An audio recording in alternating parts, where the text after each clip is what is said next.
Hi there. I'm Nikos Kavanya. Give you something pretty to look at for a while. I've been doing seed contracts for Fedco for over 3 decades. And first of all, I want to say it's amazing to see this amount of people in the room. When I started, it was inadvertent. We had a tomato variety that had been discontinued by a company that was becoming a little more consolidated. And in retrospect, it's not a great tomato, but it did really well in northern Maine, and it had a strong following. And suddenly, our customers didn't have that tomato. And I was heartsick. And somebody said to me, "Why don't you grow the seed?" And I hadn't ever thought of it. And I was like, okay, well, how would I do that? And I had a trialer, and she was a good trialer, and she knew how to grow things. And I said, would you be willing to try this? So I started with one seed grower. At this point, Fedco has between 80 and 100 small seed growers. And some of them do just one crop. You know, it might be a small pepper crop. They're usually self-pollinated crops that people do small amounts of. And some people get most of their income from crops that they grow for us. So we've come a long way. And the other thing that I wanted to say coming here, suddenly I'm getting all this interest from new growers. And for me, it's sort of like coming out of the woodwork, but I think it's all the years of hard work that have gone to this moment. And there's a generation of older seed farmers who are retiring, and they have mentored a younger generation to come. And that's what I'm seeing, is these younger generation of farmers excited about seed, excited about the production of seed. And not necessarily in big-scale production mode, but when you grow seed, you have some autonomy in your life. You know how to grow your own food. You know how to control the source of your food. You can have food sovereignty. And that's a really important skill. And I will say, from my perspective at Fedco, yes, I work for a seed company, and we're selling seed, but I've also seen myself as somebody who keeps those skills going and helping farmers to cultivate those skills so that we have those skills in the community, and that farmers are teaching their neighbors who will never sell to a seed company. But those skills we need to keep alive, and I'm excited to see so many of you here willing to do that. I also realized when I sort of constructed this talk that I'm doing it a little bit from the perspective of a seed grower rather than a seed company. I started out as a farmer and transitioned to working for a seed company. And when I have discussions with seed growers, I'm almost coming from your perspective, wanting you to think about certain things. And Beth covered a lot of them. I love Beth. She does this talk really well. But to think ahead of time of like what the problems are going to be, what you're getting into, to be realistic about it, but carry all that passion. So to think about what kind of crops you want to grow. I always ask people, what do you like? What does well for you? If you like something, you're going to stick through all those heartaches and hard times Beth's talking about, and the crop failure, because you love, the edamames that you're eating along the way. That said, an initial grower coming to grow it for a seed company might not get that ideal crop because we've already got somebody growing it. So you might get a crop that just gets your foot in the door and you develop a relationship. I like to start small with growers so that there is that relationship. For me, it's all about the relationship. Yes, we have contracts, but the relationship is primary. And if we start small, if something starts going off track, it's a small loss on both sides. And we probably can work it out and talk about it.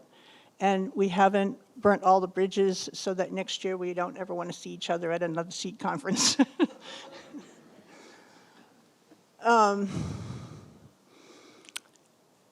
Yeah, think about, what kind of isolations you have, who your neighbors are, what kind of crops they're growing, because your isolations are going to be involved depending on where you live and how close you are, or what you're growing. Corn pollen travels a long way in certain circumstances. Think about where your niche of time is. Seed crops can be really nice in that, I work with a lot of mixed-use farmers, so they're not just growing seed, they're growing crops, and they're also bringing some of those to seed. So seeds can be a nice sort of end-of-season project, and it also has a cash flow that comes in at an odd time of the year. So you've done your summer sales, and then, in the middle of the winter, you get a little bit of, money to buy your seeds for next year, or get a new piece of equipment, pay your bills. So all those things are important to think about before you even put your foot in, or raise your hand to say, I might like to grow seed. There are also two ways to do it. There's a way of coming and saying, I'm ready to jump in. I've never done it before. Or there's a way of saying, I might like to try it. Can I have a little trial seed? And, of a variety that I might be willing to grow next year for a contract, but let me see how it does. Let me get some information on it. I have growers that do it both ways, and some people feel like if they don't jump in whole hog, they don't take it seriously. And then they sort of fail, and then they don't come back.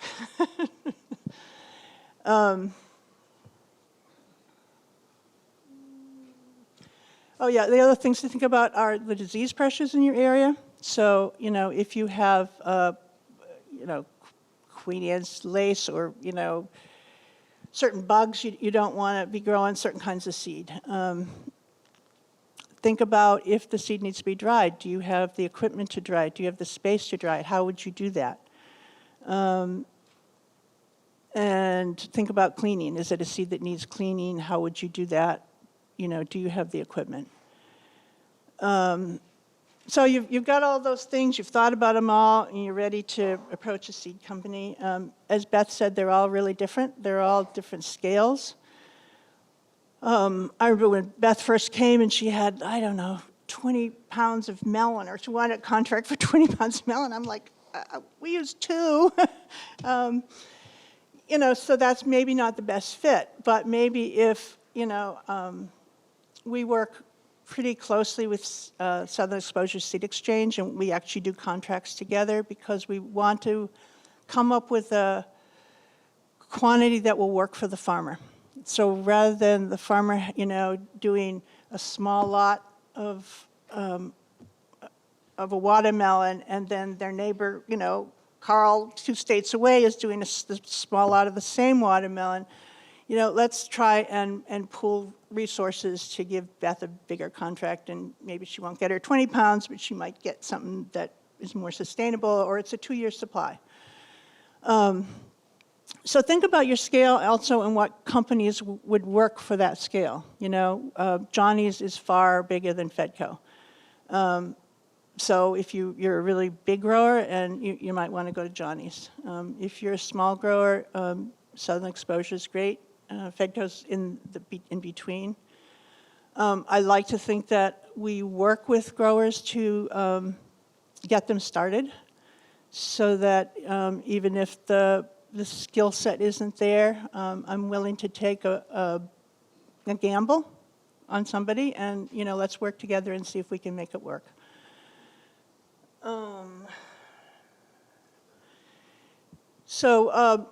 As Beth had up there, it's all about relationships.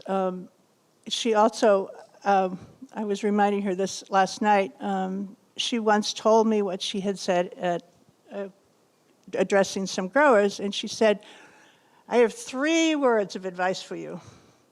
The first is communication. The second is communication. The third is communication. And that's key. If I know something that's going on, we can deal with it. So, if a disease is showing up, take some pictures. Let's see if we can get some, tests or some experts or somebody to give some advice on it. If you're going to be late with the crop, let me know. It helps. It helps the company manage what they're managing on their end, so that maybe we identify it as coming late for our customers, and so they're less frustrated and they're not calling us going, "Where's that seed that I ordered?" The hardest thing that I have, I finally got pretty much all my growers to agree that this is a good thing to do, but it's hard to admit failure. So it comes in that time in the fall, and you don't have the crop, and you have a contract for it, and you're feeling horrible, and you're also a little bit optimistic, like, well, maybe the crop will come through. If I just, have that extra, like the frost, will hold off longer than it has ever held off here before, or... And so I don't hear that the crop's not coming. And so we put in our catalog, and then we the longer you take to tell me, the bigger the problem compounds.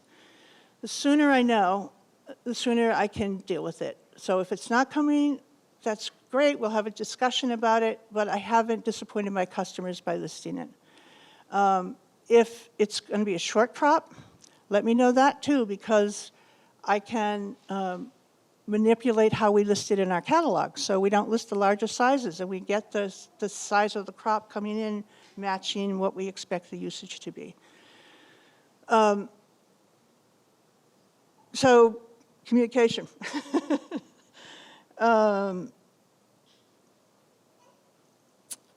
the other piece is agreements, and Beth calls them contracts. I have contract samples down here on the edge of the skirt of the stage. Contracts are important, and I see them as what we agree to do together. So I try to keep it in as simple language as possible, and it has some basic language. So this is a Fedco. I have two samples of contracts here. One's from Fedco and one's from Southern Exposure. And this says where we're getting it germ tested. If there's a disagreement, where we agree is the arbitrator. When it would be delivered, if we need to clean it, what the cleaning cost would be, which is another point. Sometimes I contracted a different price for unclean seed, and then we incur the cleaning cost. But if I've contracted for clean seed, then there's a cleaning cost involved. Documentation, especially for certified organic growers, I need that paperwork before you get paid, and that's what I've decided is the only way I really get the paperwork, because farmers are busy, and their certifiers aren't always getting them the paperwork on time, and when our certifier comes to us, I need all that paperwork in hand. So documentation's important, and we're going backwards here in the contract.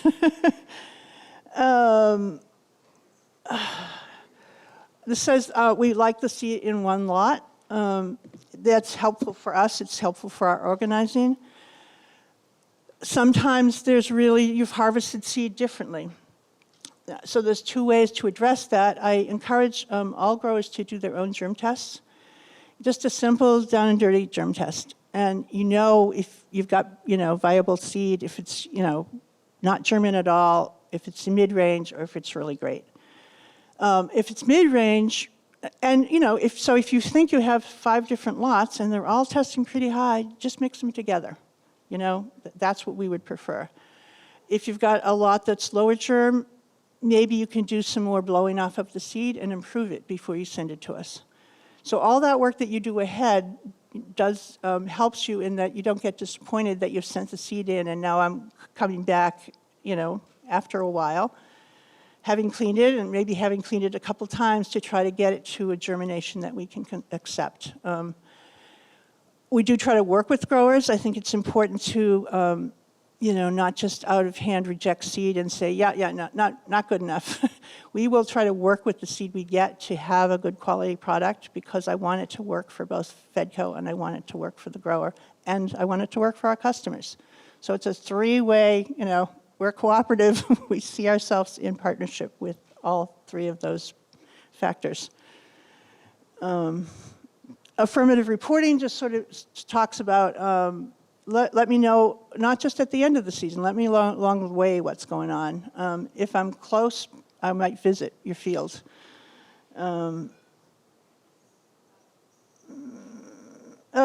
Genetic contamination, GMOs are a biggie. We do GMO testing for seeds that come in. We also do, we do some disease testing if we see the seed and think it's diseased. But we will out of hand reject any seed that's GMO positive. So, and that's a heartbreak. And Floriani corn is one that, for some reason, and I just think it's more susceptible to picking up GMO pollen, because I've cited it all different places in the country, and almost invariably it comes back contaminated and having sent out clean seed. So just be aware of that. Be aware who your neighbors are and what they're growing. This, on the other hand, is a southern exposure contract, and it looks very different. So somehow there's a page missing of our contract, but it would start with the name of the grower, the farm, the crops growing, what we want for a minimum germ, and an isolation distance. And it just lists the crops, bam, bam, bam, bam, bam. Oh, and we also have a dry. We want a certain dryness level.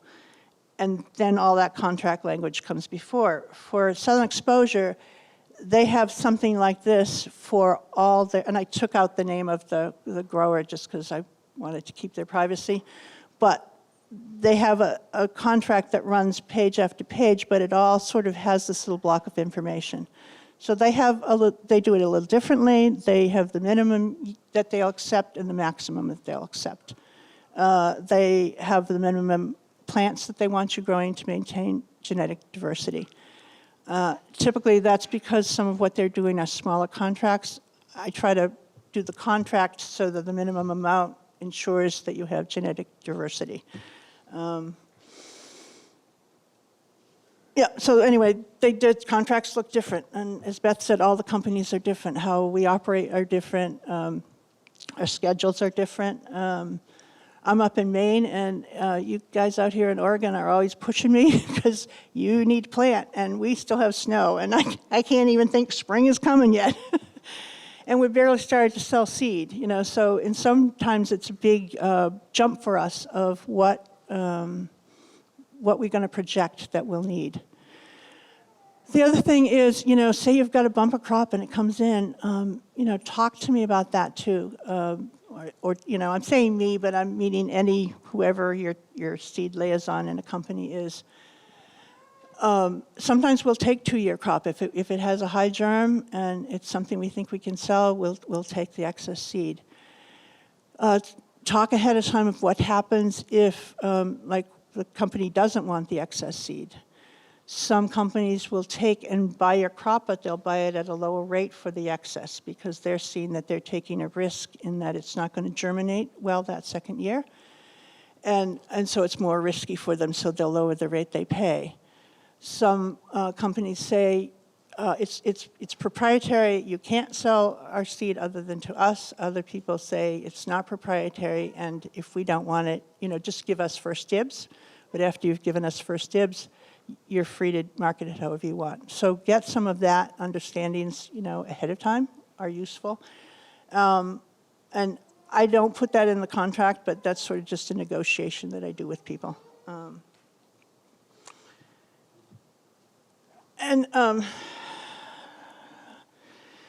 So other things to think about in terms of contracting is like who's paying the shipping, who's paying for phytos.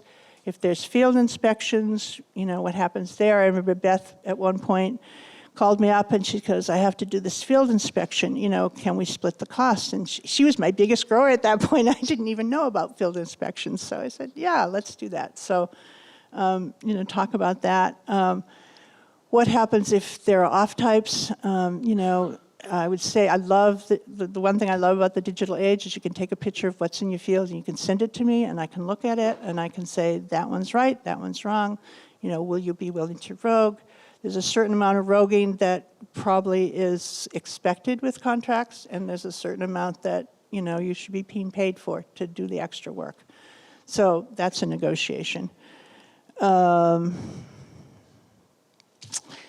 then the final part that I want to talk about is, I've called it for years the deer ate my seed. And I want to do an article at some point sort of on, like the dog ate my homework, because every year at the end, I get these amazing, the stories are amazing of all the ways. The seed has come right to the end, and then it's gone. So, because it's something that might be able to be postponed and you got other things going on your farm, you put a lot of work into that seed. Do not let that work go to waste. Pay attention. Pay attention to the animals coming in. Pay attention to the weather coming on. Don't think you can, maybe outrun that rain, because once that rain's hit and now your crop's wet and now you're going to get mold. I've had people actually cut their crop in a timely way and then just heap it in a pile because they couldn't deal with it. And by the time they got back to it, it was a moldy mess.